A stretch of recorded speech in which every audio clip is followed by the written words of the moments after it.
concesiones mayores de Lima se está negociando en contra de los intereses de la ciudad y a favor de los intereses de los concesionarios, ¿no? A ver, Gustavo, me queda claro que esta administración ha podido manejar mejor las cosas, que se tenían que terminar las obras antes de poner la garita, y eso es responsabilidad de esta administración. De acuerdo con todo eso, de acuerdo con el 4%, si es que lo admiten, porque no hay una adenda que lo pruebe, no sé cómo podríamos probar eso del 4% que me estás diciendo. Hay un acuerdo del Consejo que podríamos revisar, si me lo puedes pasar más adelante te lo agradecería para mostrarlo también. Le voy a pedir al señor Hernán Núñez que nos lo envíe, porque el acuerdo es un acuerdo que existe. Ok, de acuerdo con todo eso. Ahora, yo no estoy tan segura si efectivamente ya las obras estuviesen culminadas y todo el beneficio se viese, igual la gente de Puente Piedra estaría satisfecha con estos peajes. ¿Por qué? Porque afectan directamente su bolsillo. Y el gran cuestionamiento aquí es la proximidad de ambas garitas, que implican a la mayoría de pobladores de Puente Piedra gastar más o menos 10 soles diarios. Sí, ¿por qué se admitió esto? A ver, en primer lugar, los principalmente afectados por una garita que se cobra en ese punto, ¿ok?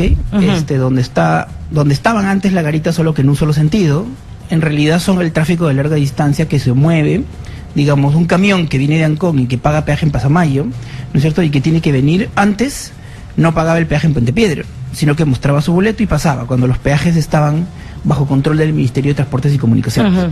En realidad, hay 3 medidas que se han tomado el mismo día. Se ha subido el peaje de Puente Piedra, se ha duplicado, ¿ok? Con lo cual lo subes y además lo duplicas, con lo cual el aumento ha sido mucho más del doble. Pero además se quita la exoneración que tenían los camiones y los buses que venían haciendo larga distancia. Entonces, ¿quiénes son en realidad los que más se perjudican? Son los camiones y los buses de larga distancia que se mueven y que pagan peaje en Pasamayo, que está bastante cerca de ese peaje de Puente Piedra. Claro, lo que pasa es que esos 2 peajes responden a 2 concesiones diferentes y a tramos de operación diferentes. Entonces, en el diseño original de rutas nuevas de Lima, vías nuevas de Lima, tú tienes que terminar teniendo alrededor de 54 kilómetros de autopista en toda la Panamericana Norte, es decir, convertirlo en una vía rápida sin cruces a nivel. Eso es lo que está aquí. Y eso significa no solo la infraestructura, sino también la gestión del control del tránsito. En hora punta, ese recorrido normalmente se hacía antes de las obras de la concesión en alrededor de 2 horas 40 minutos. Eso tenía que bajar, ¿no es cierto?, a 45 minutos. Esa reducción de tiempo no ha ocurrido porque las obras no están terminadas y hay medidas de gestión y control del tráfico que el concesionario debía hacer para facilitar su propia concesión, que no se han hecho. De acuerdo, entonces, pero esa no es mi pregunta. Mi pregunta es ¿por qué la proximidad de las 2 garitas? ¿No pudo ser más distanciado el tema? Porque finalmente eso afecta a una población que vive de un lado y que va a pagar sí o sí ida y vuelta 10 soles. Y que además es una población... Digamos que el sector que iba a ser más afectado era ¿ok? Más que el de la población de Puente Piedra, como te voy a explicar en este momento. ¿Cuáles son los problemas de la población de Puente Piedra? Aparte de que sí molesta, ¿no es cierto?, que por la calle principal, porque claro, si uno se pone ahora en los pies de un poblador de Puente Piedra, digamos que es como que tú vivas en San Isidro y que la Javier Prado pongan un peaje a 3 cuadras de tu casa. Exacto. ¿No es cierto? Y que sientes que dificulta algunos movimientos. Ahora, lo cierto es, el grueso del tráfico que se mueve por esa zona se mueve entre el kilómetro 22 y 28, en donde está la zona más densa urbana. Lo cierto es que no, ¿ok? Y el peaje obviamente no está diseñado para afectar a los que hacen recorridos cortos, de este a oeste, cruzando la vía, ¿no es cierto?, o por las paralelas, por donde sí hay vías auxiliares. Porque hay una discusión sobre vías alternas, ¿no es cierto? No hay una ruta alterna. Por eso, no hay una ruta alterna para ir de Ancón a Lo Javich, eso es verdad. Pero no es que Puente Piedra no tenga vías auxiliares a los lados para moverse de norte a sur por Puente Piedra sin pasar por el peaje. Sí, y no es que no hayan cruces. Pero a ver, uno va por la Panamericana Sur y si no quiere pagar peaje agarra la Panamericana Vieja, digamos, ¿no? La ruta alterna y pasa así. Y se toma más o menos el mismo tiempo. No. Eso es una ruta alterna. Irte por los recovecos y tomarte 50 minutos más no es una ruta alterna. Es que por eso depende de para qué, ¿ok? Entonces tú tienes razón que para ir de Ancón hasta Lo Javich no hay ruta alterna. Eso es cierto, porque en el Perú, la Panamericana Norte-Sur y la carretera central y todas las transversales casi no tienen rutas alternas. No es condición para poner peajes que haya una ruta alterna. No, eso es totalmente falso. En el Perú hay peajes de Tacna a Tumbes, ¿ok? De Tacna a Tumbes hay peajes. Solo hay rutas alternas entre Lambayeque y Piura, porque tienes una panamericana por la sierra y una por la costa, en los 60 kilómetros del sur y en 10 kilómetros en que van paralelos la Ramiro Preley y la carretera central. Solo en esas secciones, que son una parte pequeñita de los 22.000 kilómetros de la red vial nacional, de los cuales en la mitad hay peajes, o sea, más de 10.000 kilómetros que en el Perú hay peajes, solo hay vías alternas, o sea, es un porcentaje pequeño. Pero digámoslo de esta manera, el problema que el proyecto le genera a la población de Puente Piedra es que esas obras menores complementarias, para facilitar que la gente se mueva de este a oeste alrededor del lugar donde está el peaje o la autopista, no se han hecho las facilitaciones y las pequeñas obras que se pueden hacer para ajustar el proyecto a la realidad del lugar. Y ese sí es un problema, responsabilidad de la gestión actual y responsabilidad del concesionario. Cuando la primera obra de esta concesión, que fue el intercambio vial Alibo Ponce, se hizo, se enfrentaron los mismos problemas. Siempre hay alguien que se perjudica por cuando los movimientos y los flujos se modifican, cuando tú haces un intercambio vial, como el Alivio Ponce, que era un cuello de botella espantoso para la Panamericana Sur, en el límite de Chorrillo con todos los distritos importantes del sur. Y por lo tanto, se tenía que hablar con la gente, ver las negociaciones, ver los detalles de los que viven cerca, que muchas veces sus necesidades son distintas de las necesidades de los camiones de carga de larga distancia. Entonces, claro, toda concesión de estas características siempre privilegia los movimientos de larga distancia, porque es la autopista Panamericana Norte, que es el acceso principal al puerto y a la ciudad, y por lo tanto la vía más sobrecargada de carga del Perú, ¿ok? Y por lo tanto, claro, el diseño básico conceptual está en función de esa necesidad. Pero eso no quiere decir que cuando tú sacas la licencia social y cuando tú presentas el expediente técnico antes de ejecutar la obra, tienes que hablar con la gente para detectar los problemas que siempre hay y que requieren pequeños ajustes, ¿no es cierto?, que no son inversiones gigantescas, son inversiones menores que permiten facilitar la conectividad, ¿no? Y lo otro es, si el alcalde ha sido tan ágil para modificar el contrato y regalarle 4% de los ingresos de peajes al concesionario, ha podido canjear eso a cambio de que no pongan la segunda caseta o que no suban el precio. Ya, pero totalmente de acuerdo contigo, pero al decir eso estás admitiendo que el contrato no es idóneo, pues. No, o sea, porque si me estás diciendo se puede cancelar para mover la garita, es porque la garita no está bien ubicada, entre otras cosas. No es exactamente el problema de la ubicación. De nuevo, lo que te digo es que hay dos problemas. El alza de los precios.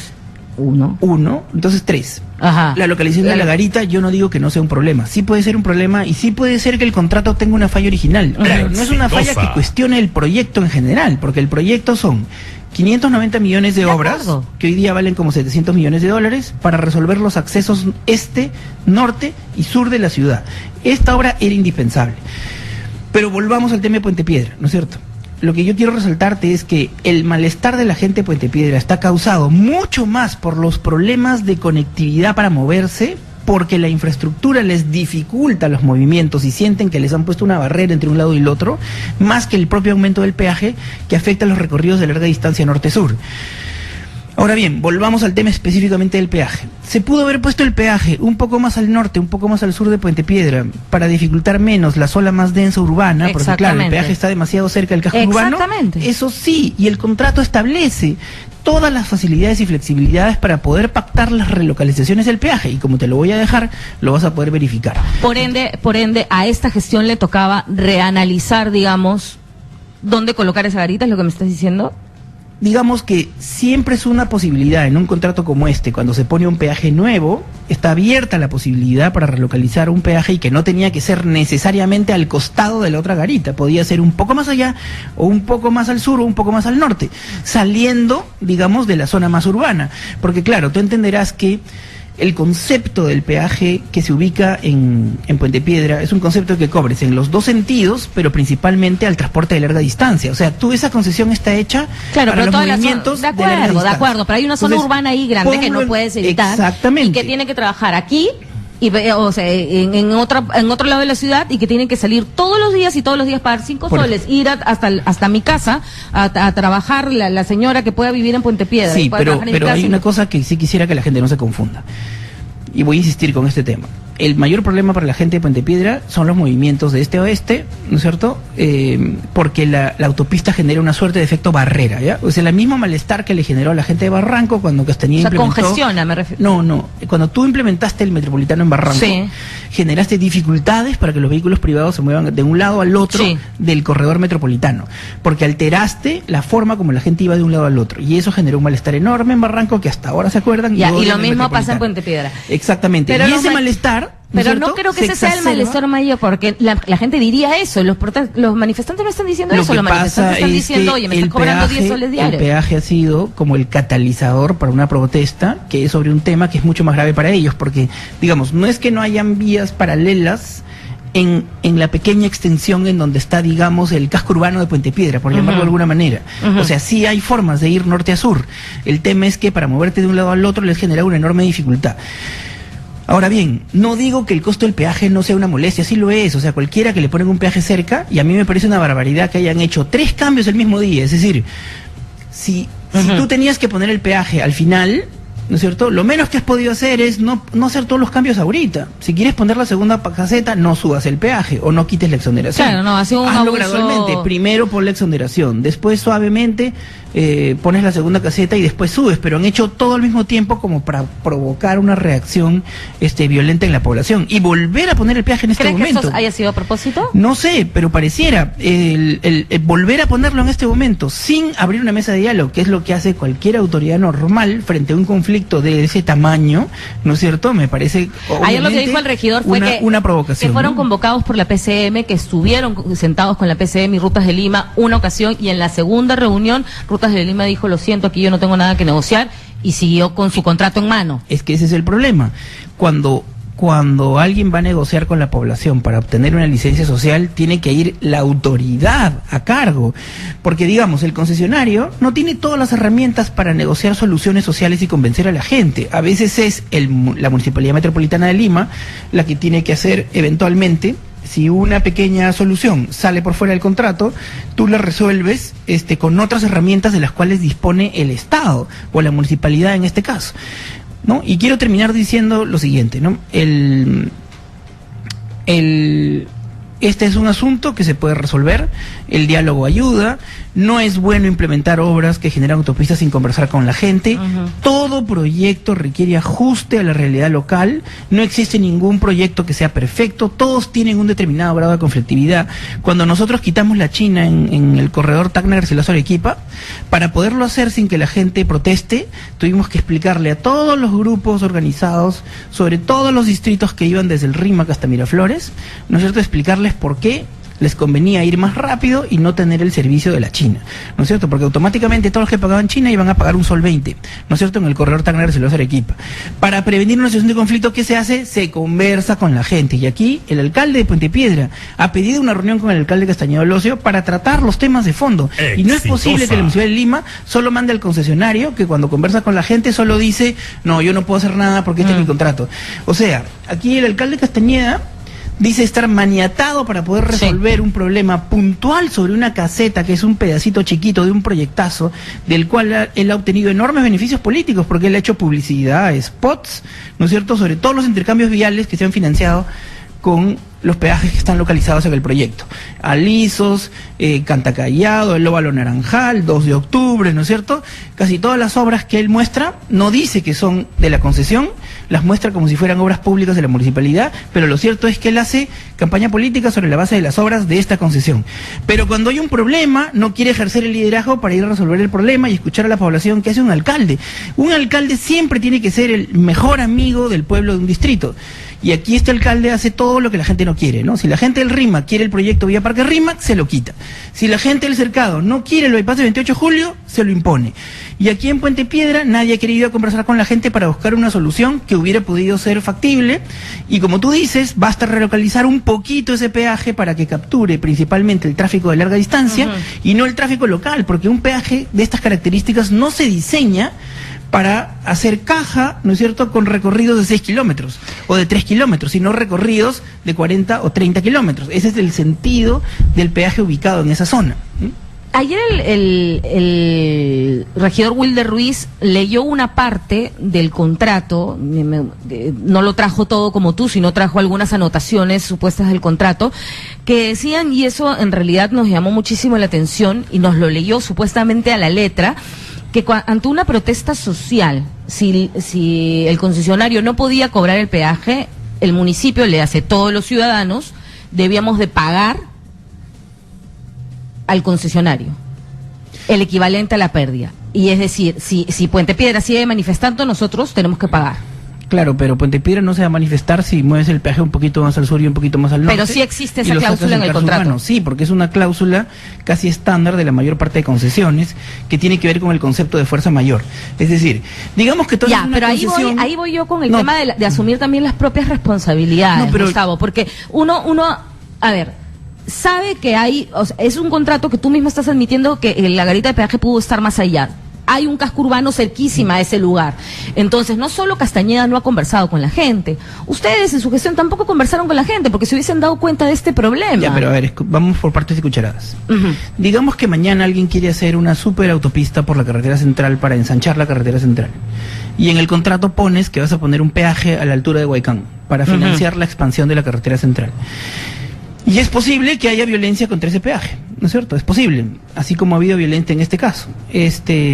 Los contratos en general siempre tienen una cláusula. Los problemas de fuerza mayor que tienen que ver con esto, casi nunca se le imponen al concesionario como responsabilidad de riesgo, así como otros riesgos están plenamente asignados a los concesionarios, ¿ok? Entonces, en este contrato, si tú miras riesgo geológico, riesgo constructivo, hay un montón de riesgos, ¿no es cierto? Riesgos por encarecimiento de las obras, riesgos por un montón de cosas están asignados al concesionario. Es decir, no puedes agarrar una cláusula de riesgos y descontextualizarlas de todo el contrato. Hay un equilibrio. Y además, ojo, eso no significa que porque hay una protesta ya pasa la plata a tener que ser pagada por la municipalidad. O sea, hay una protesta y tú resuelves primero el problema conversando con la gente. Ese no es un problema mayor. Este peaje de Puente Piedra preexistía, ¿ok? El tema era que se tenía que cobrar en el otro sentido, y ese peaje financia las obras más importantes de toda esta concesión. Entonces, claro, primer punto, si la gente no siente, ¿no es cierto?, que la concesión mejora la velocidad de circulación, ¿no es cierto?, y por lo tanto ahorra gasolina, frenos, costos de operación, antes de que se pretenda poner el peaje nuevo, ¿no es cierto?, porque los demás peajes son preexistentes. Obviamente va a haber un conflicto, pero si tú terminas todas las obras y la gente siente que va mucho más rápido y que lo que se ahorra en gasolina es mucho más que lo que pierde por el peaje, el asunto funciona. Entonces aquí hay un doble problema. No debiste adelantar la construcción de este peaje antes de terminar las obras en Panamericana Norte. Tenía que estar claro que todo el mundo recibía los beneficios. Y segundo, obviamente, lo más grave es que tenía que escucharse a la población, que está muy molesta porque desde el principio no han podido plantear esas pequeñas obras menores que les permitan moverse alrededor de ese punto, pero sin que tengan que pagar peaje por recorrer 5 kilómetros. Pero ojo que esa cláusula, según nos dijo el regidor, ahora lo voy a leer detenidamente con el contrato que me has traído, es por cada día de protesta social. A ver. O sea, no es que... Hay dos cláusulas acá. Una cláusula general de fuerza mayor que dice lo mismo y otra cláusula de fuerza mayor que refiere al punto en donde está el peaje. Entonces aquí lo primero que hay que decir es esto. No corresponde aplicar la cláusula porque no han cumplido con terminar las obras completas, mayores y menores de Panamericana Norte, y todavía no tiene una configuración completa de autopista, salvo los 7 kilómetros de multicarril que le corresponden al proyecto. Por lo tanto, en este momento, esa cláusula no es aplicable. En este momento, por incumplimiento de contrato del otro lado. No ahora, pero por incumplimiento de contrato del otro lado, ¿también se puede anular el contrato? Por no haber terminado la obra y pues... No. Los contratos tienen cláusulas de caducidad y siempre solo se cancelan, digamos, por cuestiones súper graves, ¿no? Entonces, digamos, aquí lo que está ocurriendo es que la Municipalidad de Lima, de forma informal e ilegal, está modificando aspectos sustantivos del contrato sin pasar por el mecanismo legal que es de la adenda y el chequeo del equilibrio económico financiero. Y ese chequeo de equilibrio económico financiero, porque tú puedes darle 4% de ingreso por peajes a los concesionarios, pero ellos tienen que darte algo que tenga un valor económico semejante a eso que se está cediendo. Eso es lo que tiene que explicar la gestión Castañeda. Y para que eso se haga de forma formal... ¿A cambio de qué pasó ese 4% para el otro lado? ¿De qué? Entonces, a mí me parece que eso es a cambio básicamente de elevar el valor de la concesión, lo cual es muy malo para la ciudad. Y lo que tendría que explicar también la gestión anterior, y no quiero ofenderte con esto, Gustavo, en el contexto de Odebrecht, digamos, lo primero que se ha dicho es, mira, este contrato tan mal hecho, que bueno, tú no admites que está mal hecho, pero admites que puede ser mejorable, tiene que ver con las coimas que Odebrecht pagó al municipio de entonces. ¿Pero qué coimas han sido denunciadas en este caso? O sea, ¿dónde está la denuncia fiscal o penal o de la los prueba, digamos? O sea, no hay ninguna imputación, ¿no es cierto? Aquí volvamos al tema de fondo. Yo personalmente, el 2005, denuncié el sobredimensionamiento de la Interoceánica del Sur con un artículo en Perú 21 de una hoja entera, ¿no es cierto? Y siempre tenía una relación tensa con la gente de Odebrecht, lo mismo mi partido Fuerza Social. El proyecto Rutas Nuevas de Lima fue presentado y se llamaba Línea Azul en la gestión de Castañeda en la segunda gestión. Es cierto que esa iniciativa privada presentada con anterioridad fue aprobada por el Consejo, por todas las fuerzas políticas, como iniciativa privada para ejecutar esta obra. Tú pones las manos al fuego que en este contrato no hubo una sola coima. Yo no soy Mauricio Mulder para poner la mano al fuego con alguien, y por si acaso yo no era jefe de GEPIP, ¿no es cierto?, para hacerme cargo de este tema. Pero sí soy experto en concesiones y me siento con la autoridad para poder dar una opinión como especialista en esta materia, porque conozco los temas de concesiones, porque yo he sido el primer jefe de concesiones del Ministerio de Transportes. Yo he sacado la red vial número 5 y ahí te puedo asegurar que todo está correcto. No se concesionó una empresa brasilera, era un proyecto autosustentable con una buena distribución de riesgos, felicitado por el Banco Mundial y el BID por ser uno de los proyectos con mejor distribución de riesgos de las concesiones de Latinoamérica. Me hago cargo de lo que yo he hecho y de todas las concesiones que hemos hecho en Protransporte. Entonces, aclarando no lo has hecho tú. No, no lo he hecho yo, pero en primer lugar, a diferencia de la Interoceánica del Sur, estas obras son indispensables. ¿Ok? La mayor parte pero que de sea casetas, indispensable no quiere decir que sea bien hecho. No, nada es perfecto.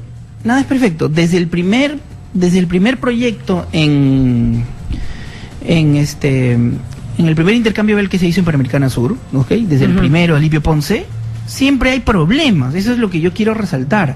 No hay manera de que el cambio de una configuración, digamos, la Panamericana Sur hace muy poco tiempo era una calle, ¿ok? La Panamericana Norte era una calle, ¿ok? De acuerdo. Cuando tú conviertes una calle en una autopista, siempre hay asuntos que resolver. Acá este contrato se firmó, ¿no es cierto?, con estudios que no eran definitivos. Después de que se firmó, se revisaron los estudios definitivos.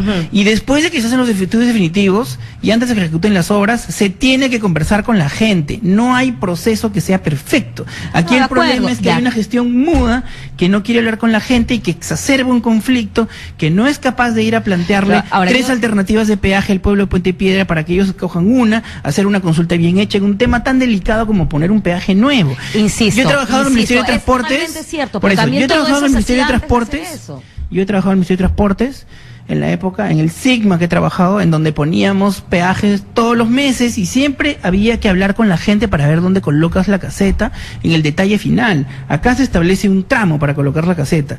No necesariamente tiene que ser en el punto exacto. Por lo tanto, este contrato permite flexibilidad para resolver ese problema. Y los problemas en proyectos grandes se tienen que resolver. Y dentro de esos temas de resolución tienes que conversar con la gente y operar. Entonces nosotros, muchos alimentadores y rutas del Corredor Azul han sido conflictivas, pero hemos tenido que hablar con la gente. Dos preguntas puntuales porque ya me tengo que ir. Uno, ¿aceptas que el contrato no es el mejor? Yo creo que es un buen contrato, pero como todo contrato tienes cosas que pueden ser mejorables y ajustables. Creo que uno de los temas que podían ser mejorables era el tema de la localización del peaje en Puente Piedra, que podía estar 10 kilómetros más al norte o 10 kilómetros más al sur, y que ha sido imprudente implementarlo de la forma como lo han implementado, ¿no? Y dos, pero el contrato permite esa flexibilidad. ¿Se puede renegociar ese contrato? Por supuesto, claramente. Por supuesto. Además, el señor Castañeda es experto en renegociaciones. Él estaba negociando la renegociación de quitarle a Lima vía Parque Rímac y darnos un bypass que nadie pidió, ¿no es cierto? Incluso desde antes de ser entrar en funciones. O sea que él sabe. Él ha renegociado el contrato de Línea Amarilla, él ha cancelado el contrato de recaudo, o sea, él ha modificado un montón de contratos y ahora resulta que el único en que se siente maniatado es en este. Eso la verdad es que no tiene ningún sentido. Bien, muchas gracias. Ha sido Gustavo Guerra García, expresidente de Protransporte. Sería bueno que también la exalcaldesa Susana Villarán hable, ¿no? Ahora ya le están diciendo que ella también es la muda y yo ahí... Bueno, ya Susana ya no es militante de Fuerza Social, está fuera de mi jurisdicción. De repente ella y Daniel Urresti, que han sido plancha presidencial, puedan dar una explicación de por qué no salen a aclarar. Pero yo creo que siendo este un tema de transportes y yo siendo un especialista, puedo opinar, pero esto no es mi responsabilidad, pero yo creo que este contrato tiene más bondades que defectos, pero los defectos hay que reconocerlos, pero también las bondades. Son enormes obras, son 36 intercambios viales en Panamericana Norte-Sur. Sí, no, nadie dice que no, pero hay que admitir cuando las cosas se han debido hacer mejor. Ahora, ¿qué hubo? Si es que hubo, no puedes poner las manos al fuego por nadie, dices, ¿no? No, si pero también quiero aclarar claramente que la justicia americana ha hecho una referencia a 29 millones de dólares de sobornos en 2 proyectos, Interoceánica del Sur y Línea 1 del metro. Y por lo tanto, no desviemos la atención de ese problema principal. Acá hay mucha gente que está interesada en dispersar la atención. Sobre este contrato no hay ninguna imputación. No desviemos, pero tampoco dejemos de mirar lo otro. En el momento en que la haya, los responsables tendrán que responder, pero en este momento no hay ninguna. Entonces no hagamos maniobras distractivas y concentremos el tema de los sobornos en donde ya está la denuncia con confesión de parte que genera relevo de prueba, ¿no? Sí, pero debe ser el hilo de la madeja seguramente, Gustavo. No, por supuesto, y que se investigue todo y que caigan todos los que tengan que caer. Listo, Gustavo. Muchísimas gracias. Ha sido Gustavo Guerra García, expresidente de Protransporte. 8:35 de la mañana. Nos vamos a una pausa y volvemos con más. Esto es Exitosa.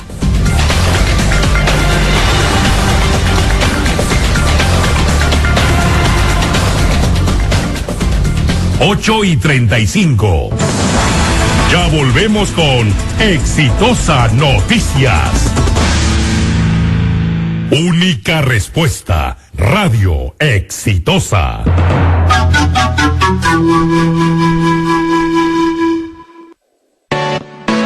Porque lo bueno no tiene que ser caro. Cuadernos Universal.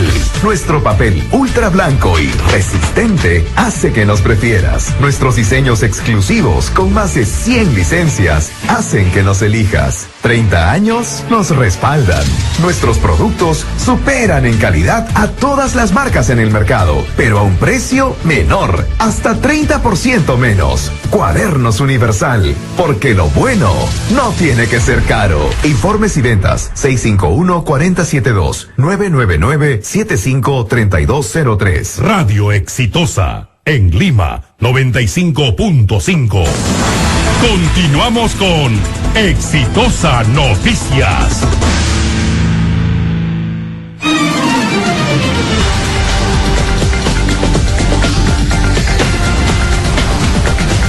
Ocho y 36 de la mañana, 8:37 ya, y a esta hora nos vamos con Fiorella Cruz en vivo de inmediato. Fiorella, ¿qué novedades nos tienes? Maribel, ¿qué tal? ¿Cómo estás? Muy buenos días. Información en vivo. Estamos en el mercado La Aurora, aquí en el cercado de Lima, para conocer los precios de los productos de primera necesidad de hoy sábado 7 de enero. Mucha atención entonces a nuestras amigas oyentes, amas de casa, porque el kilo de pollo se encuentra a 9 soles el kilo. El de gallina, 15 soles, gallina negra específicamente, y gallina colorada, 13 soles el kilo. El zapallo macre, 1 sol 30 el kilo, se vende el día de hoy aquí en el mercado La Aurora. También camote morado, Maribel, 1 sol el kilo. El frijol verde está vendiéndose a 2 soles con 90 céntimos también el kilogramo. Por otro lado, la yuca amarilla se vende a 1 sol 60 el kilo. La cebolla cabeza roja 80 céntimos y el ajo criollo subió su precio. Hoy en el mercado La Aurora del centro de Lima se vende a 4 soles 80. Esta ha sido entonces la lista de precios de algunos productos de primera necesidad de hoy sábado 7 de enero desde el mercado La Aurora aquí en el centro de Lima. Adelante contigo, Maribel, muy buenos días. Muchas gracias, Fiorella, buenos días. Volvemos contigo más adelante, 8:38 de la mañana ya. Y a esta hora nos acompañan Jesús Bonilla, expresidente de la Federación Médica Peruana, y Javier Llamosa, investigador de la Asociación Internacional para la Salud. Sin duda, una de las noticias que más ha impactado en el ámbito social en esta semana ha sido el pase de neoplásicas a la jurisdicción, digamos, del Ministerio de Salud, como si fuese un hospital más. Y ayer lo comentaba en la mañana, el Ministerio puede poco con los hospitales que ya tiene. Y el INEM mal que bien venía funcionando pues de manera, digamos, por lo menos regular, ¿no? Y el gran temor es que ahora más bien esto se vea, sea en desmedro de el hospital de neoplásicas y finalmente de los pacientes con cáncer. Para hablar de este tema estamos, repito, con Jesús Bonilla y Javier Llamosa. ¿Cómo están? Buenos días. ¿Qué tal? ¿Cómo está, Maribel? Buenos días. A ver, en principio su su apreciación general respecto a esta iniciativa. Bueno, Maribel, yo creo que ahí hay un problema de forma que es importantísimo definir.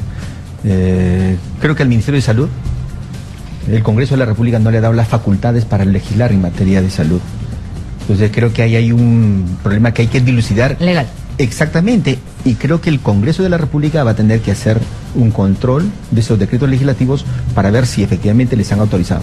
Ahora, de hecho, que hay una criollada acá, ¿no? Una criollada que está aprovechando el Ministerio de Salud de un artículo preciso en el cual le permite aparentemente hacer este tipo de modificaciones, pero que sin embargo, en realidad, el Congreso no le autorizó al Ministerio de Salud realizar o promover decretos legislativos que puedan mejorar el sector.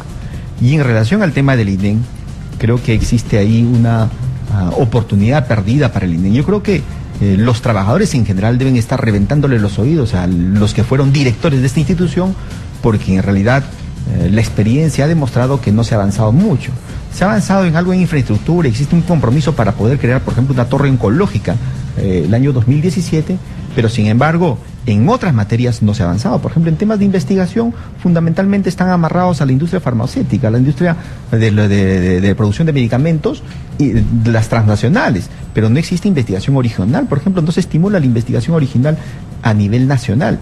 Por ejemplo, en el tema de recursos humanos, fundamentalmente se ha dedicado a formar residentes, pero no se ha descentralizado adecuadamente la formación de médicos a nivel de las regiones para poder contribuir a superar el problema del cáncer en el país, que es una amenaza de las mayores para los próximos años.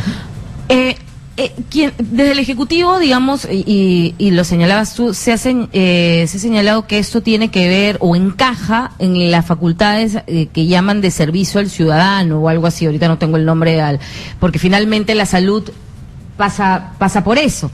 Pero más allá del tecnicismo, porque si finalmente no está legalmente sustentada este otorgamiento de facultades, simplemente no va a pasar. El fondo del tema, el INEM debe de estar bajo el paraguas, digamos, del Ministerio de Salud. Yo creo que el INEM es un órgano desconcentrado que sí tiene algunos temas muy graves que deben ser resueltos. El tema de ensayos clínicos es un tema grave, el tema de la inversión. Hay mucho dinero de las cuales nadie sabe, nadie da cuenta, ¿no? Sin embargo, esto, como lo dijo el doctor, no forma parte de las facultades, pero no solamente el INEM, sino muchos hospitales tienen problemas en el sistema de salud. Necesitamos una verdadera reforma del sistema de salud y esto no está sucediendo, ¿no? El INEM sí debe conformarse como un órgano de investigación y no está resultando como tal. Hay una gran, es un centro donde se realizan ensayos clínicos y para solucionar esto aún está pendiente el reglamento de ensayos clínicos que fue flexibilizado en la época del doctor Vallejo cuando fue ministro, ¿no?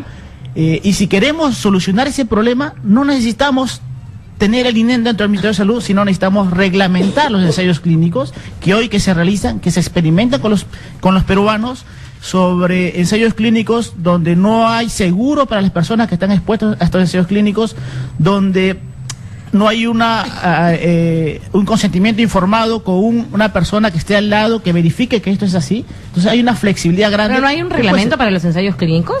Hubo un reglamento grande, en un reglamento que existía, que era acorde a los parámetros internacionales. Ajá. Ingresó el doctor Vallejos cuando fue ministro, flexibilizó esto. Parte de la flexibilización también estuvo la ministra, la que hoy es ministra, que ese entonces estaba en el INS.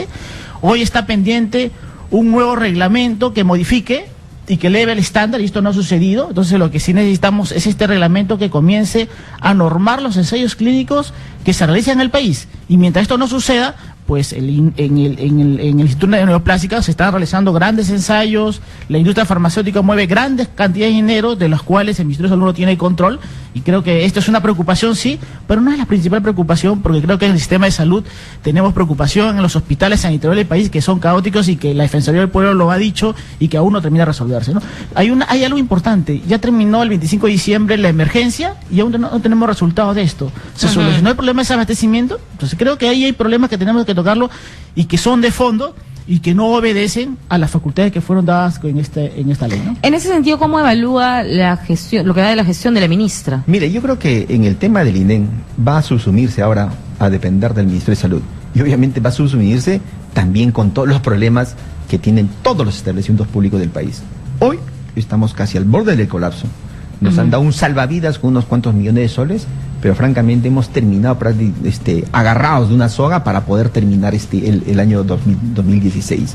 Hay desabastecimiento de medicamentos, escasez de recursos humanos, la infraestructura obviamente no se puede renovar, porque la verdad que es un tema muy complicado y un déficit tremendo en ello, ¿no? Y encima, fíjese, hay un maltrato permanente a los recursos humanos. Hasta ahorita no resuelven el problema de Más Salud, que hay como 400 trabajadores y 400 familias que dependen de eso, y que el Ministerio de Salud ya prácticamente le está echando perro muerto. Entonces creo que tengo el temor de que el INEM va a perder más retornando al Ministerio de Salud. Tengo el temor.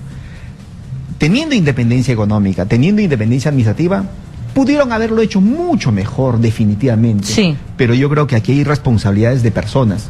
Lamentablemente. En este caso la solución es peor que la enfermedad. Me parece que sí. Lamentablemente, las personas que dirigieron el INEM tenían un interés más privado que fortalecer el sistema público de salud. Y obviamente en eso, por ejemplo, coincido con Javier, en el tema de los ensayos clínicos es un tema tremendo, el tema de los vínculos, ¿no?, a clínicas que prácticamente se creen los dueños del cáncer en el Perú, también, ¿no? Y creo que hoy, retornando al Ministerio de Salud, van a envolverse con todos los problemas que tenemos, todos los hospitales públicos en el Perú. Sí. Y además, si el INEM, digamos, se envuelve en todos esos problemas y su nivel de atención disminuye, lo que va a ocurrir es que quienes pueden van a voltear hacia el sector privado y quienes no pueden, bueno, simplemente... Sí, en el tema de cáncer es difícil porque el tema de cáncer es un tema, los costos de tratamiento son muy altos. Ajá. Son muy altos y un ciudadano de pie no podría subvencionar, no podría costear su tratamiento. Un tratamiento de cáncer de mama puede llegar a 80.000, 120.000 soles. Eso es inviable para un ciudadano de pie. O sea, no es que pase al sector privado, no lo va a poder sustentar. Ahora bien, esto que estamos viendo también responde a la falta de rectoría del Ministerio de Salud, que cada vez es más débil, ¿no? A eso iba con mi pregunta y la retomo. ¿Cómo evalúan lo que va de la gestión de la ministra? ¿Hay falta de liderazgo, hay falta de orientación? A ver, hay algo que siempre se reclamó y se recomendó, y la Defensoría del Pueblo también lo recomendó, es que la emergencia en el sistema caótico que tenemos debería ser a nivel nacional y no solamente en Lima. Y ella dijo de que los gobiernos regionales tienen facultades y por lo tanto les compete a ellos, y ella no podía declarar la emergencia a nivel nacional. Y sí le corresponde, es el Ministerio de Salud, el rector a nivel nacional, y sí puede implementar mecanismos para mejorar el sistema de salud, para corregir, porque lo que se necesita es una verdadera reforma, para corregir el sistema de salud, y esto no ha sucedido, y la falta de liderazgo y regulación hace pues que, como no puedo hacerlo, ahora viene, pasa mis manos dentro de mí para poder ver cómo solucionar este problema, ¿no? Pero esto lo puede hacer si es que el Ministerio de Salud tuviera una verdadera rectoría en el sistema de salud, ¿no? Mira, mi apreciación en relación a tu pregunta, la verdad es que estamos sin un norte. Estamos como un barco a la desorientados en alta mar. Efectivamente. La decisión, por ejemplo, del INEM, de repente vamos a ver qué es lo que ocurre, pero el pronóstico para mí es reservado. Una de las cosas más graves que ha hecho la señora ministra de Salud es la desaparición, por ejemplo, de la Escuela Nacional de Salud Pública. Yo no sé cómo piensa formar gestores, administradores, salubristas en el Perú, que obviamente carecemos de un montón, desapareciendo una Escuela Nacional de Salud Pública que había sido reactivada hace 2 años atrás y que obviamente está en un proceso de reactivación. Entonces, yo no creo, francamente, que exista un interés detrás de esto para poder darle el beneficio a una universidad privada a la cual ella ha pertenecido para la formación de salubristas. Francamente, no quiero creer sobre eso, ese tema, pero sin embargo creo que ha sido una metida de pata tremenda, ¿no? Por ejemplo, restarle autonomía al Instituto Nacional de Salud, que como decía Javier también, en realidad ponía cuestionamientos y ponía reparos frente a los ensayos clínicos, y la desregulación de ello, obviamente también me parece una metida de pata, ¿no? Otra metida de pata, me parece, por ejemplo, es desaparecer la idea de generar las redes integradas de salud en el primer nivel de atención. Sí. Y ya la verdad yo no sé qué es lo que va a hacer. Francamente, no le veo norte. Existe mucho entusiasmo, tal vez, de repente existe inclusive un sobrediagnóstico de los problemas que estamos cansados de escuchar, pero para plantear esos temas hay que tener cabeza fría. Y esto debía haber sido concertado con todas las instituciones, la sociedad civil, los gremios, los colegios profesionales. Hoy todas las instituciones médicas prácticamente cuestionan el accionar de la ministra de Salud. En el tema de recursos humanos, la verdad que es un... ¿Pero qué pasa? ¿No está hablando con los sectores médicos, que son finalmente los involucrados? ¿No hay diálogo con ustedes? Mire, yo creo que mucho más importante es transmitir el mensaje a la población, es decir, hacia dónde vamos. Hace 6 meses que el presidente de la República hizo un mensaje a la nación y dijo que uno de los problemas más importantes, por ejemplo, era el tema de la fragmentación del sistema de salud, ¿no? Así es. Y que una de las buscaba... posibilidades, efectivamente, que la Seguridad Social debía incorporarse bajo la rectoría del MINSA. Pero sin embargo, eso ya prácticamente a estas alturas es casi irrealizable. Yo no sé cómo lo va a hacer, ¿no? Entonces creo que estamos con un barco a la deriva. Primero, si existe una propuesta de cambio, tiene que estar respaldado financieramente. Tenemos un presupuesto casi igual o inclusive menor que el año pasado. 300 millones de soles no significa nada. Si nosotros vemos el tema de la inflación y el crecimiento demográfico, prácticamente se ha reducido en alguna medida el presupuesto para el 2017. Sin dinero no va a ser absolutamente nada. Cualquier tipo de cambio que se tenga que hacer en el sector tiene que estar respaldado económicamente. Sobre todo ante la evidencia del colapso en temas de medicamentos, en temas de infraestructura, en temas de reactivos. Fíjate, no tenemos a veces ni siquiera para hacer grupos sanguíneos en los hospitales, que es el colmo, ¿no? Y mucho más en temas de recursos humanos. Vamos, antes de que intervengas, por favor, vamos a abrir los teléfonos. Voy a anunciar que vamos a abrir los teléfonos 251-9422, 251-9422, 467-4499, 467-4499, son los teléfonos de Exitosa. Si usted quiere participar de este debate en torno al destino del sector salud, que según nos dicen nuestros invitados, no tendría rumbo. ¿Qué nos ibas a decir, Javier? Sí, y no solamente en el sistema de salud, sino también cómo estamos viendo la regulación de otros bienes para la salud, como por ejemplo los alimentos, ¿no? Ha salido un reglamento también donde ahora los alimentos no tendrán registro sanitario, ¿no? Y eso es diferente porque ahora el que quiere elaborar un alimento solamente ¿Que necesita... los alimentos no van a tener registro sanitario? No, ahora solamente va a haber habilitación del establecimiento donde se producen los alimentos.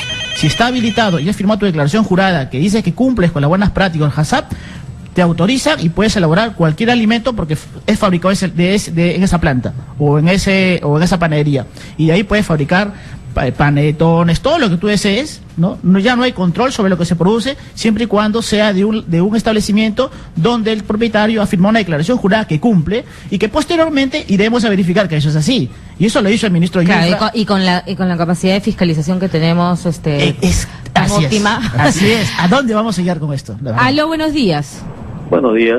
Buenos días, 8:51 de la mañana, ¿con quién tengo el gusto? Con el señor Juan de Puertepiedra. Bienvenido. Mire, yo no te estaba llamando, pero... Por el tema anterior. Sí, pero lo Exactamente. escuchamos. Sí, mire, yo soy un vecino acá de Puente Piedra, ¿ya? Vivo en una zona urbana y lamentablemente tengo una pequeña movilidad que paso no una vez, sino 5 veces por justamente la avenida Panamericana Norte. Ya estaba a menos un poco mortificado pagando un solo peaje, ¿no? Yo comprendo que las vías, ahí pasan trailers, interprovinciales, vehículos particulares, pasan una vez a la semana o tal vez una vez al mes, ¿no? Ellos pueden pagar capaz pasaje ida y vuelta.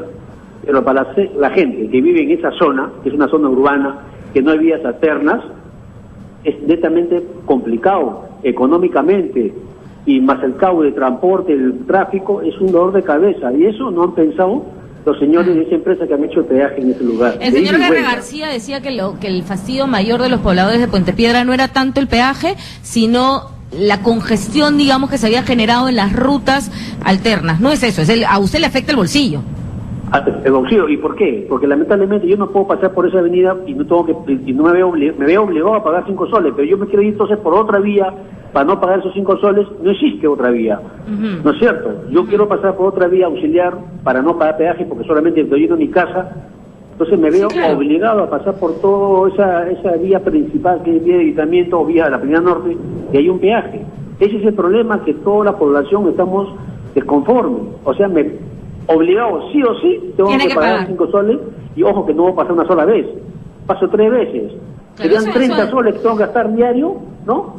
Para simplemente ir a mi casa. Ese es el gran problema. Ojalá Dios quiera que se solucione ese problema. Gracias. Gracias a usted. Sí, ese es un sinsentido, ¿no? Según el señor Guerra García nos explicaba, por ley no es obligatorio que haya vía alterna. Me sorprende eso, tengo que revisarlo. Yo pensé que sí. No es obligación, pero en todo caso, por lógica común, ¿no? Hay 2 peajes, debería de haber una vía alterna. Además, si tienes un casco urbano ahí al costado del peaje prácticamente. Aló, buenos días. Buenos días, señorita. Buenos días, caballero. ¿Cuál es su nombre y de dónde nos llama? Walter. Walter. desde Comas, lo escuchamos. Señorita, mire, en nuestros labios hay muchas formas de expresarse ya. En mi boca ahorita tengo para expresarme todo lo que quiera, hacia la autoridad de Susana Villarán, hacia la gestión de Susana Villarán y de Castañeda, y muchas autoridades. Pero respeto al pueblo ya no se puede pronunciar, y eso el pueblo lo debe saber y comprender. El pueblo está indignado y puede expresarse de distintas maneras, e incluso los transportistas, señorita, y su invitado que está ahí tiene mucha razón en cierta forma. Nuestra ciudad de Lima está muy mal diseñada desde el principio. Han hecho lo que han querido maliciosamente, señorita, con mala intención. Al pueblo y al transportista lo ven como enemigo de guerra, señorita Castañeda y Susana Villarán. ¿Qué decía Susana Villarán con los taxistas? Que éramos desordenados, que no queríamos el orden, que fomentamos el desorden, la delincuencia, todo dijo ella. Y cuando el pueblo lo quiso revocar, fíjese cómo son hábiles esos comunistas, decían, las mafias me quieren matar. O sea, ella compraba con pasión y pena del pueblo. Fíjese qué habilidad. Sobre el problema de los peajes, señorita, ¿por qué no se pone en las salidas de Lima? Ancón más allá y punto. Al sur igualito más allá. Y en el centro para entrar a Chosica, saliendo de Chosica, ahí se debe poner los peajes, no en el centro, señorita. Para tal caso, si quiere dinero el señor Castañeda o la Susana Villarán, ¿por qué no ponen entonces peaje en el puente de Tacna, Avenida Bancay, el puente del Ejército? ¿Por qué no ponen, si quieren, tienen que ser francos, o poner su manito derecha al señor Castañeda y pedir plata pues en la calle? Gracias, señor, gracias. Sí, ayer en redes sociales decían eso, ¿no? A ver, pongamos ese peaje en la Javier Prado. A ver qué pasa con la gente de San Isidro. En 2 segundos le sacan el peaje de allí. Aló, buenos días. Aló, buenos días. Buenos días, caballero. ¿Cuál es su nombre? Yo quisiera opinar brevemente sobre el aspecto de salud. Sí, lo escuchamos. Fíjese, yo creo que aquí hay un problema grande que los amigos médicos, la Federación Médica, etcétera, los sindicatos de los hospitales no lo toman en cuenta o no lo quieren decir. Fíjate, vamos a tomar hay una serie de problemas en el Ministerio de Salud, pero vamos a tomar un ejemplo, el asunto de las medicinas. Siempre se escucha que no hay medicinas, que no hay que falta el dinero, que digamos no, el Estado no provee de la cantidad necesaria, etcétera. Pero no es el problema esa. Estoy seguro que así dupliquen el presupuesto de medicinas, siempre va a haber problemas. ¿Sabe por qué? Porque hay una salida tipo hormiga diaria de pérdida de medicinas en la que tiene que ver todos los que están ahí ligados a la parte de medicina. Es decir, no hay un compromiso del director del centro médico, de los médicos, de los farmacéuticos, de cuidar los pocos recursos que hay en cada hospital.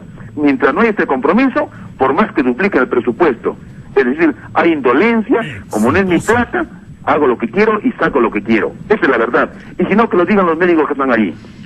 Muchísimas gracias, caballero. Eso también es cierto, y es muy cierto. Hay una filtración de medicinas por lo bajo, y que eso es una realidad con la que se ha convivido, con la misma triangulación, además, de las clínicas y del tomógrafo malogrado y anda al frente. Es la misma lógica, es decir, la corrupción, finalmente volvemos al tema, transversal a todo el sistema, ¿no? Y hay, pues, y eso también hay que decirlo, poca voluntad de cambio en todas las instancias. ¿Cómo mejorar esto? Mira, a ver si yo puedo abordarlo. En realidad nosotros como instituciones médicas, colegio, federación y las otras instituciones, siempre hemos señalado con absoluta claridad que uno de los problemas importantes para resolver es el tema de la corrupción. Sí. Definitivamente. La gran corrupción, porque hay grandes negociazos, ¿no? Inclusive hay cosas que son minúsculas, pero hay cosas mucho mayores. Pero sin embargo también hay un micronegocios, sí, claro, corrupción dentro de cada institución. Y lo que dice el señor es cierto. Si no, ¿cómo se explica? Porque en el mercado central vendan medicamentos de la Seguridad Social, vendan medicamentos del Ministerio de Salud, donde dice que está prohibida su venta, ¿no? Entonces ahí falta de absoluto control, ¿no?, de parte de las instituciones para poder ver cómo se controla y fiscaliza la provisión de medicamentos y también la salida de medicamentos. Existe aparentemente un mecanismo en el cual me parece aún insuficiente, porque si no, no existiese ese fuga. Pero uno de los elementos más importantes, creo, y de repente desconoce el oyente, es el desabastecimiento permanente. ¿Y sabe por qué existe el desabastecimiento permanente? Porque había una lógica en el gobierno anterior, por ejemplo, ¿no?, de que los medicamentos se entreguen en farmacias privadas y no se entreguen en el servicio público. Y yo hasta ahora sigo sosteniendo, y en algún momento creo que lo conversamos, que uno de los principales objetivos de todos los últimos gobiernos, incluyendo este de acá, es el colapso del servicio público, incluyendo las farmacias. Porque ya desapareciendo el servicio público, desapareciendo las farmacias públicas, ¿quién cree que se va a ver beneficiado en este tema? Obviamente. Todos los privados. Todos los privados. Entonces, si no fuese por la resistencia de la ciudadanía que se organiza, por la resistencia de los gremios, de defender el servicio público como garantía, ¿no?, de un ejercicio de un verdadero derecho a la salud, francamente estaríamos ya hoy en manos privadas, el Estado desembolsando grandes cantidades de dinero, y la experiencia de los procesos de privatización en el mundo han sido un absoluto fracaso total, porque no se puede negociar con la salud, pues, porque si no, hacemos lo que se nos da la gana, ¿no? Y no pueden convivir ambos regímenes, digamos, no puede haberse apoyo privado también para resolver momentáneamente el desabastecimiento de algunos hospitales en el país. Mire, yo creo que el rol del sector privado es importante de manera complementaria, pero no tiene que pasar a formar, pues, el eje de la atención de la salud pública. De acuerdo, claro. Entonces, porque si nosotros comenzamos a tener esa perspectiva, entonces la verdad que estamos condenados francamente a convivir con la enfermedad y financiar la muerte finalmente, ¿no? Tenemos que ir cerrando, Javier. Sí, hay que recordar que estos cambios obedecen a primero una política del Ministerio donde dice, dime tu traba, ¿no? Y era un tema de que todos los empresarios dijeron, esta es mi traba, y en base a eso comenzó a manejarse todo esto. Pero en realidad, bueno, y ahí debe... Que la idea primigenia es genial, ¿ah? Así es. La idea es facilitar el servicio al ciudadano, digamos. Pero si al ciudadano a partir del privado, a partir del empresario, pero digamos, si queremos hacer cambios en el sistema de salud, pues miremos cuántas muertes que pueden prevenirse han sucedido, cuántas desatenciones hay ahí, para ver las causas y hacer las modificaciones en el sistema de salud, si es que queremos cambiar el sistema de salud, y no partir de un tema de dime tu traba. Un tema de dime tu traba es disminuir los temas administrativos, que sí deben ser, en algunos casos, pero hay casos en los que no, hay temas de calidad de medicamentos, hay temas de sistemas de salud que no pueden eliminarse y que estamos viendo que se han eliminado, ¿no? Claro, que tiene que ver con los derechos fundamentales, con la salubridad, con... Claro, la salud no puede negociarse de esa manera. No, más que negociarse no se puede tomar tan a la ligera, ¿no? Así es. Una cuestión última. Hoy ya salió publicado el decreto legislativo 1346 que tiene que ver con el seguro integral de salud. Sí. A mí me parece, francamente, que existe un retroceso en el derecho a la ciudadanía a que el Estado le provea adecuadamente los servicios de salud. Porque, fíjense, no solamente el problema de la salud lo tienen los pobres o los no pobres, sino hay un sector vulnerable que está a merced, obviamente, de la enfermedad y del colapso financiero familiar si es que se enferma. Hoy prácticamente se ha confirmado que el SIS, el Estado peruano, está renunciando a proteger la salud de millones de peruanos en el país. Yo pienso que, por eso le digo, el Ministerio de Salud está a la deriva, no sabe qué hacer, tiene las manos atadas desde el MEF y seguramente desde los poderes fácticos. Y no antes de irnos, nada. Porque se me estaba pasando su comentario en torno a lo que ha ocurrido con el señor Moreno. Porque ahora, claro, será separado, pero a partir de una investigación que queda clara, salió después del escándalo. O sea, ¿qué pasó ahí en el ámbito administrativo? Bueno, yo creo que la indignación ciudadana no ha sido canalizada adecuadamente por las instituciones que debieron haber actuado. El Ministerio Público parece que está de vacaciones, ¿no? Parece que no actúa. El fiscal de la Nación, francamente, está preocupado en tantas otras cosas que seguramente son importantes, pero no se ha enterado que muchos médicos están renunciando, por ejemplo, a ser médicos legistas, y que su fiscal encargado de ver el tema Moreno no funciona. La Comisión de Fiscalización del Congreso está en receso, pero parece que está en receso desde hace varios meses atrás, porque no ha enfrentado adecuadamente ese tema del señor Moreno. Fíjense, el Colegio Médico del Perú ya debió haber emitido una opinión institucional hasta la fecha, sin embargo, aún está en silencio. El Ministerio de Salud, con su institución, el Hospital Arzobispo Loaiza, recién hace 3 días, 4 días atrás, le abren un proceso administrativo. Y la han abierto porque se hizo un escándalo en la prensa, si no sabiría. Exactamente, y frente a eso, ¿qué dice la ministra de Salud? Dice, no, bueno, ya no va el señor Moreno al hospital, pero francamente tiene que asumir su responsabilidad, pues, para bien o para mal, tienen que poner en su real dimensión lo que ha pasado con esas declaraciones en esos audios. Javier, rapidito, porque ya una investigación administrativa, pero aún sigue cobrando sueldo todos los meses. Hay que aceptarlo y es lamentable, ¿no? Bien, muchísimas gracias por estar esta mañana con nosotros. Han estado Jesús Bonilla, expresidente de la Federación Médica Peruana, y Javier Llamosa, investigador de la Asociación Internacional para la Salud. Vamos al resumen de noticias y volvemos con más aquí en Exitosa.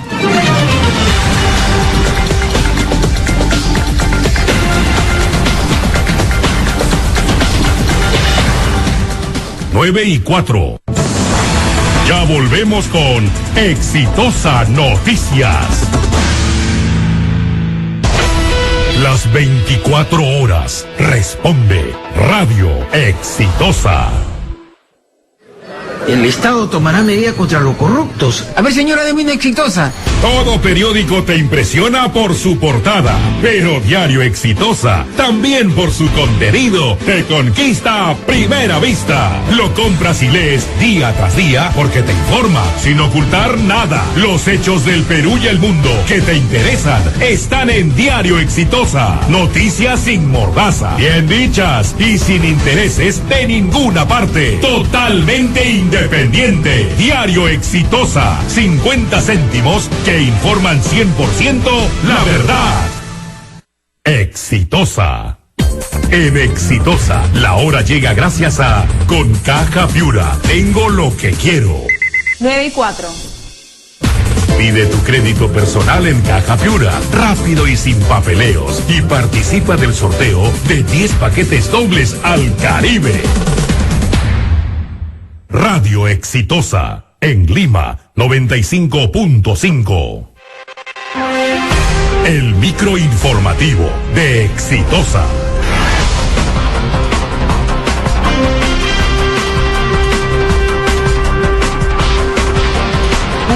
y 5. La Fiscalía de la Nación emitió un comunicado en el que precisó que las personas detenidas por haber causado desmanes durante las protestas en Puente Piedra fueron denunciadas por el Estado. El gobierno oficializó hoy que el 2017 será el año del buen servicio al ciudadano, denominación que será consignada en todos los documentos oficiales emitidos por las diversas instituciones del Estado. La ministra de Salud, Patricia García, afirmó hoy que el decreto legislativo 1305, que incorpora al Instituto Nacional de Enfermedades Neoplásticas como órgano desconcentrado adquirido al Ministerio de Salud, permitirá fortalecerlo y hacerlo más eficiente. El presidente electo de Estados Unidos, Donald Trump, reiteró que México reembolsará a Estados Unidos por los gastos que se incurran para construir un muro en las fronteras que separa a ambos países. Usted está en Radio Exitosa 95.5 FM. Continúe con su programa Exitosa Noticias con Maribel Toledo Ocampo. 9:06.